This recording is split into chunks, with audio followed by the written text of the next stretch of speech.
Last weekend, I was finally able to test the new Z6 III in a paid low light situation.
So I haven't had the thing long enough to fully trust its capabilities. And after some rough tests and findings that people have had with some flickering shadows and just really bad dynamic range, I made sure I had Old Reliable with me. This is my A7S III to get some shots as well. So I shot half of the event on the A7S III and I shot the other half of it on the Z6 III. I can confidently say I could have done the whole thing on the Z6 III. It performed incredibly well in all situations. Bright highlights, dark shadows where I had to kind of, underexpose the shots a little bit because I just didn't have enough light. So if some of the reviews and some of the tests are scaring you, then I highly encourage you to just go out, rent the camera, and test it for yourself. So let's talk about the shoot. A client of mine, it's a party band. They normally play weddings, and I just go to their gigs to make social content, basic stuff for social media. When you get to these higher dollar party bands, then, you want to have that good image and that high quality stuff that people are looking for when they're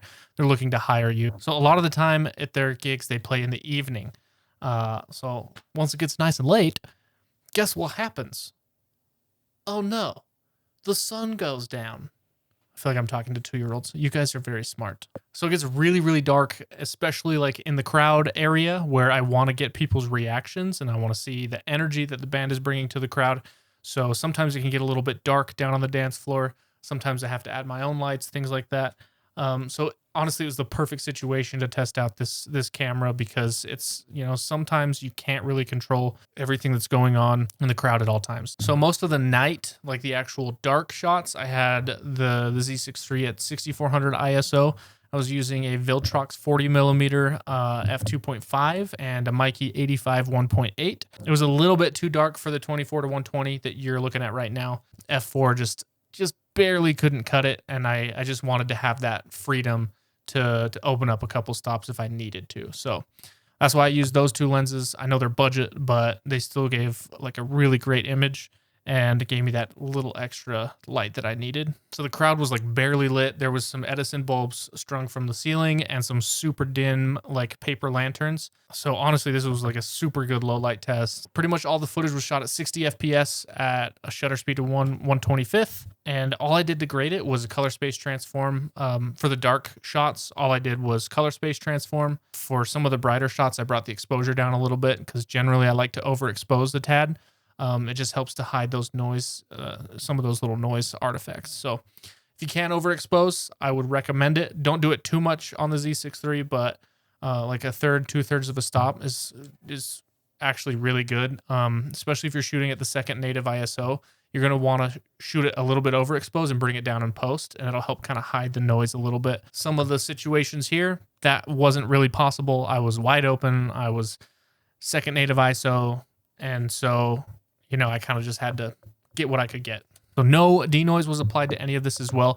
So this is the noise straight out of camera. Some of the tests I was seeing was making me really nervous, especially with that flickering like shadows. But as you can see, it looks pretty good. I don't have any real qualms with it. It's definitely a noisier sensor than my A7S III is, but honestly, it's $1,000 cheaper. There's going to be more noise. It's a brand new sensor technology with the partially stacked sensor. So honestly, I think the image really holds up. I love like the soft highlights, and especially when I'm using a Pro Mist, I think this image is like really good. The autofocus was really fast. I was pretty impressed with it, especially in low light. Low light can sometimes make some cameras struggle just because there's not enough light for it to see what's happening on screen. But it was generally finding people's eyes pretty well and tracking very well. My Sony's faster, but I got everything I needed to get on the Z6iii. Like I said, like I could have done the whole thing on the Z6iii, no issues whatsoever at a higher resolution. So if resolution is important to you, if you crop in a lot,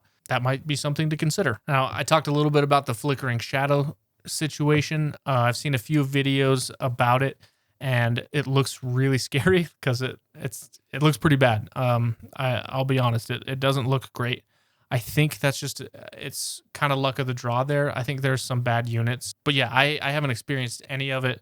Like I've used this thing for hours and hours. I have like over 10,000 shutter actuations already for photos, and I still haven't seen any. So, I mean, if that makes you more comfortable, great. If not, sorry, bro.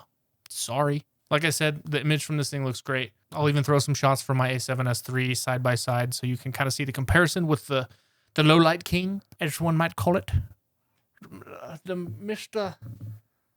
Lowlight, Master Lowlight has presented Dolby with a gift. I hate myself. The Sony shots were shot on a Viltrox 20mm 2.8 and a Tamron 28-75 2.8. Can you tell I like to use budget glass? Yeah, I use a lot of budget glass. There is a large vacuum right next to my face when I'm trying to record. Hold on. Okay, no more vacuum. Like I said, if you're worried about this camera at all, go rent it. Like, it's not a big deal to go and rent the camera. You can go to Lens Rentals, rent this thing for a week for $145, okay? Like, you'd be dumb not to do it, like me. I was dumb. I didn't do it. It just came out. I hit pre-order, and I bought it, and it's pretty awesome. Yeah, if you have any reservations, any worries, rent the thing. I'm sure you'll like the image. I'm sure you'll like the customization of all the buttons and stuff like that. I mean, it's awesome. You can rent a nice lens with it just to see, you know, how good it really is. Use the S class and the autofocus will not fail you. Let me know in the comments what you thought about the footage. If you think it's too noisy, let me know. If you think it's not noisy enough, also let me know, and I'll turn my ISO up. I'll crank it. Don't tempt me. I'll do it. I appreciate the support on the last video. You can watch that up here if you haven't seen it yet. It was kind of my first video on the Z6iii and only like my third video on the channel. So really appreciate everybody's support. And I will see you guys in the next one. Like and subscribe.